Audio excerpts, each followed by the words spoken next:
તો બોટાદના tower road પાસે આવેલા ગેસ્ટ હાઉસમાંથી 30 વર્ષીય અશોક લીંબડિયા નામના યુવકનો મૃતદેહ મળી આવ્યો છે. યુવકે અગમ્ય કારણોસર ઝેરી દવા પીધી હોવાની પ્રાથમિક માહિતી સામે આવી છે. યુવકના અપમૃત્યુ અંગે પિતા પણ કંઈ બોલવા તૈયાર નથી. યુવકના પિતા દીકરાના અપમૃત્યુ અંગે ફરિયાદ પણ નોંધાવવા નથી માંગતા. સમગ્ર મામલે પોલીસે વધુ તપાસ શરૂ કરી છે. મૃતક યુવાન મોટાભાગે ખેતી અને હીરા ઘસવાનું કામ કરતો હતો. મૃતક અશોક તેના ઘરથી દૂર ગામડે રહેતો હોવાની પણ વાત સામે આવી છે.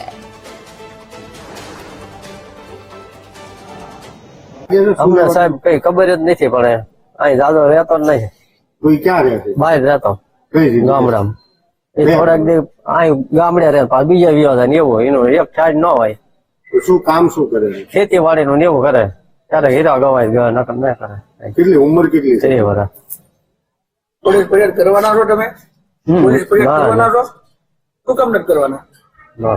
પોલીસ ફરિયાદ કેમ નથી કરવાની? લાશ મળી, જુવાન દોઢ દીકરો ગુજરી ગયો, નહીં કેમ કરવાનું? કારણ શું? આપણને સાહેબ કઈ ખબર પડે ને આપણે આમ થવું તો. તો સંવાદદાતા રાજુ ફોનલાઈન પર જોડાયા છે. રાજુ, બોટાદના ટાવર રોડ પાસેના ગેસ્ટ હાઉસમાંથી યુવકનો મૃતદેહ મળી આવ્યો છે. શું મામલો?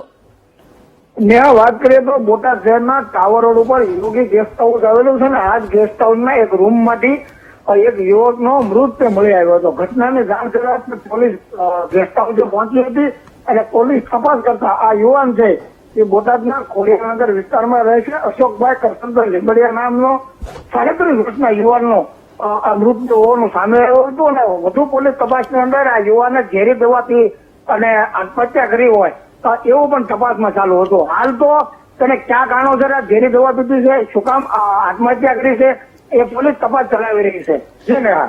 બિલકુલ રાજુ, જાણકારી બદલ આભાર.